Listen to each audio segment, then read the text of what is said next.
আরব দেশে যে সান্ডা খাওয়া হয় এরাবিয়ানরা বিরিয়ানিতে ব্যবহার করে। বিপত্তি ঘটেছে এখানে যে একজন সান্ডা আনতে বলেছে, সেখানে গুই সাপ নিয়ে আসা হয়েছে।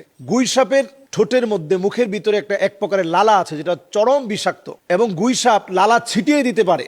যদি সে প্রচন্ড ভয় পেয়ে যায় এবং মনে করে যে আমাকে যে কোনো সময় আক্রমণ করা হবে, তখন এই বিষাক্ত লালা ছিটিয়ে দেওয়ার মধ্য দিয়ে আপনি কিন্তু ক্ষতিগ্রস্ত হবেন এবং আপনি এই বিষক্রিয়ায় নানাভাবে আপনার প্রাণ চলে যেতে পারে। এই জন্য গুই সাপ আর সান্ডা একেবারেই এক না। সান্ডা খুবই শান্তশিষ্ট, একটা খুবই নিরীহ।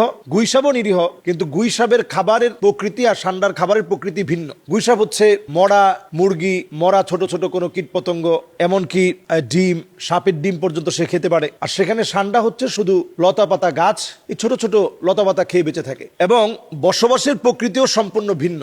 ওইটা হচ্ছে পাহাড় পর্বতে, মরুময় বেষ্টিত, পাথরের পাহাড় বেষ্টিত জায়গায় ছোট্ট একটা গর্তের ভিতরে লুকিয়ে থাকে। তো এরাবিয়ানরা তখন সেখানে পানি আর পানি ঢালতে থাকে, বিরাট বিরাট পানি দিয়ে নিয়ে যায়। তো সেখানে পানি ঢালতে থাকে, তো যেহেতু পানি সহ্য করতে পারে না সান্ডা, সে উপরের দিকে উঠে আসে এবং একটা পর্যায়ে তাকে ধরা হয়। এবং এটা এরাবিয়ানরা বিরিয়ানিতে ব্যবহার করে। সান্ডার বিরিয়ানি এটা তারা ব্যবহার করে। সান্ডার তেল এটা ব্যথার জন্য এবং অন্যান্য অনেক কাজে এটা ব্যবহৃত হয়ে থাকে। মূলত এটাকে অনেকে খুব উপকারী বলে মনে করে এবং খায়, যে সান্ডার তেল এটা শারীরিক সক্ষমতার জন্য অনেক বেশি জরুরি, পুরুষের শারীরিক সক্ষমতার জন্য জরুরি। এই বিষয়টি আসলে ঠিক এভাবে বিষয়টি আসলে কোথাও পাওয়া যায় না, কোনো গবেষণায় এই বিষয়টি এভাবে পাওয়া যায় না। সান্ডাটা মূলত অত্যন্ত চর্বিযুক্ত একটা প্রাণী। এই চর্বিযুক্ত এই প্রাণীটা বেশি খেলে মানুষের ফ্যাটি লিভার হবে। মাসে যদি কয়েকবার সান্ডা খান, জায়গায় জায়গায় এই ফ্যাটের কারণে আপনি ক্ষতিগ্রস্ত হবেন, শরীরটা নানাভাবে অসুস্থ হবে। তো এটা পরিষ্কার বিষয়। সান্ডা এটার ভিতরে আমরা যেটা মনে করে এরাবিয়ানরা খেয়ে থাকে, অথবা যেটা আমরা মনে করে থাকি, বিষয়টা কিন্তু আদৌ এমন না। এই সান্ডাটা নবী করিম সাল্লাল্লাহু আলাইহি ওয়াসাল্লামের জামানায় সাহাবায়ে কেরাম সান্ডা খাচ্ছিলেন।